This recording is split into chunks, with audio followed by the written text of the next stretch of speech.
How about we make some mozzarella sticks?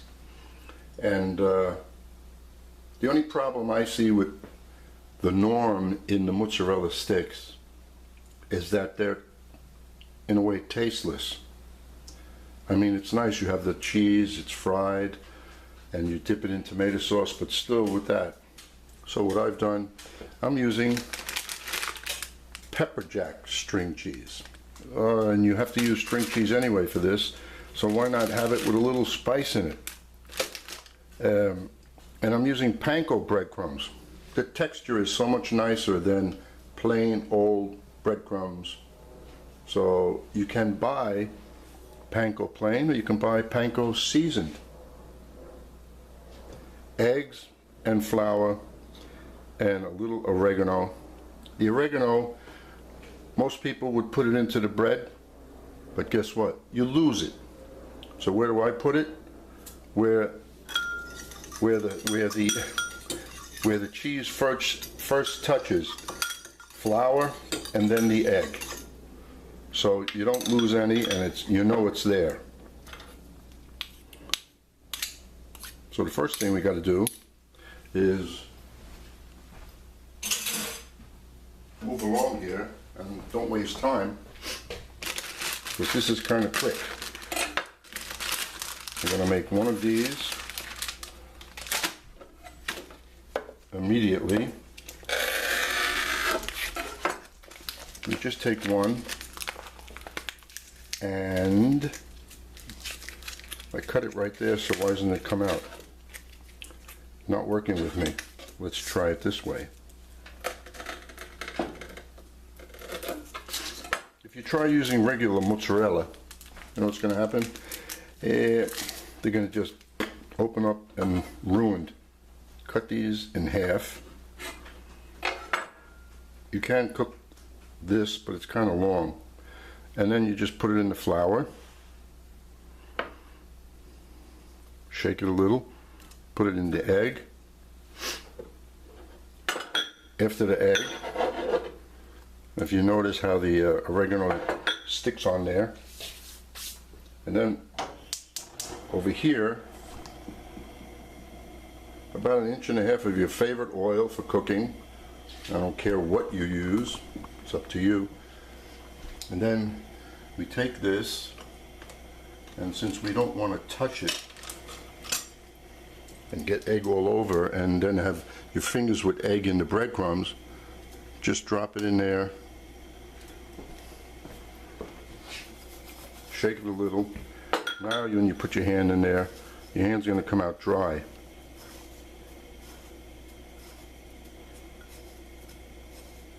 And then one more time into the egg, because it has to be fully coated, or else that cheese is going to be oozing out.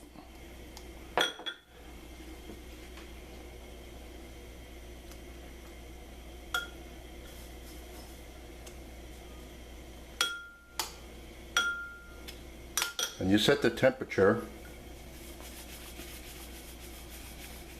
for the frying, 375.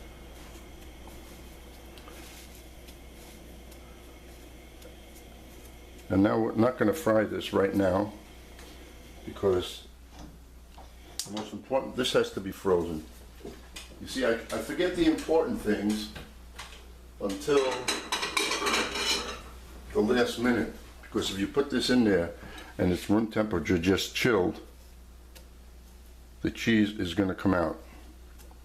So we take these beautiful logs, make them all up, take them like this, put them in the freezer until they're hard. It could take an hour, 1.5 hours, whatever time it takes for your freezer, and then we'll go about frying. Okay, so I took 6 whole sticks, cut them in half, give me 12 pieces. That's enough for 2 people for an appetizer. And my mother would never throw the leftover egg out. What would she do with this? Well, she would take the breadcrumbs and mix it in there.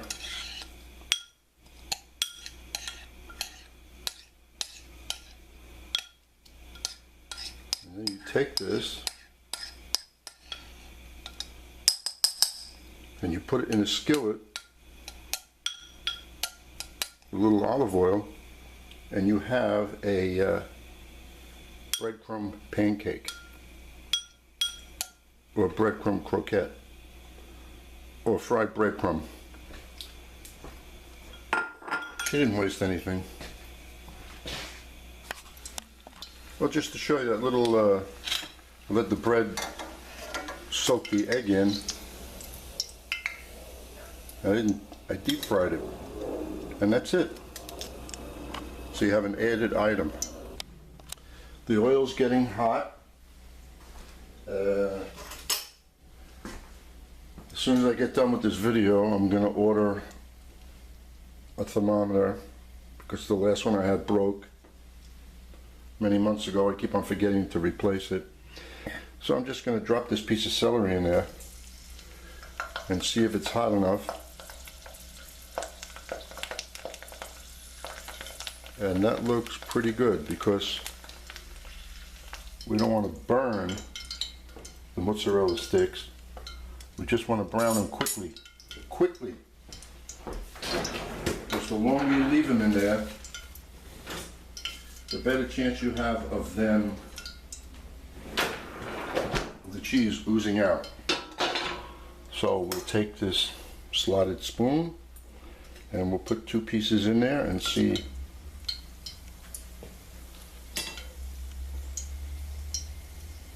That should be a little bit hotter.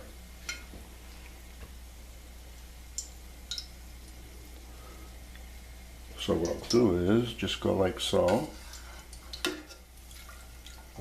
Just wait a minute.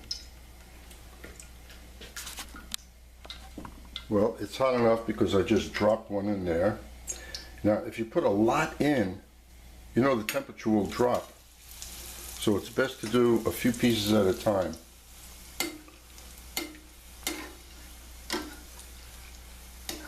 And I didn't fill this up too much with oil so I don't make a mess. So just put the oil all over.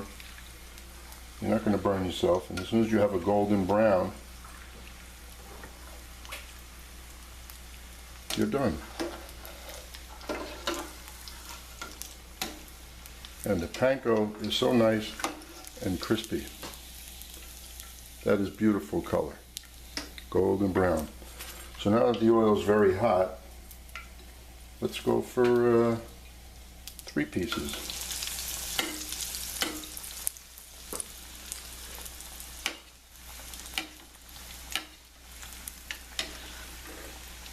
This will be the last recipe I make using for a deep fryer until I get my thermometer. I'll order one on Amazon. It'll come within a couple of days.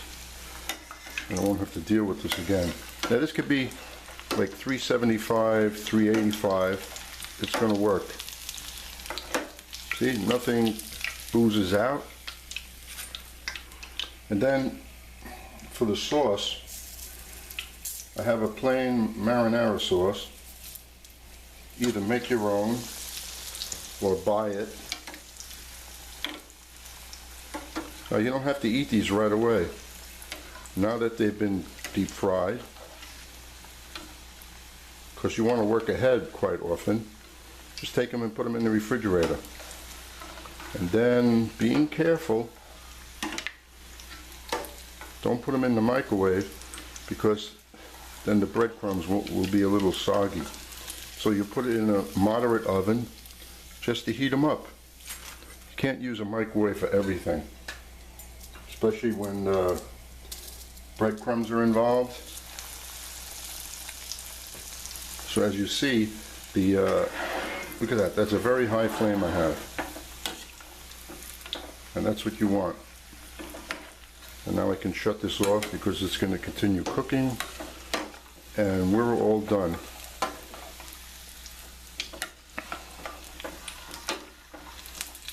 Now I'm sure that the inside in the center is still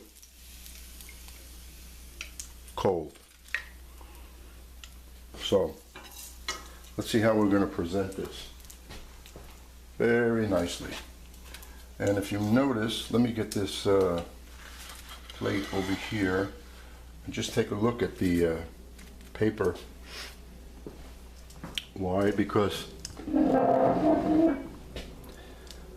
when the oil is the right temperature and fresh, you're going to have very little grease. You know, when you go out to eat someplace and you have some fried chicken somewhere and it happens to be greasy, that's because they don't care. They put it in dirty fat and fat that's not hot enough. And that's how you come out with greasy items that are breaded. You can see this, how dry it is. There's nothing going to drip off. So we have this for a little appetizer later. And we have a marinara sauce in there. And I added a little onion and garlic to it. I didn't make my own this time. And a little cayenne pepper, which is healthy for you and kicks it up a notch. Now you want to sprinkle a little scallions in there, but look at the paper. Okay, there's some grease there, but not like dripping. And that's it. Mozzarella sticks that aren't plain tasting. And when you're offering this to your guest as an hors d'oeuvre, nothing should be plain. Everything should be seasoned well, because that's what an hors d'oeuvre is supposed to be. Enjoy.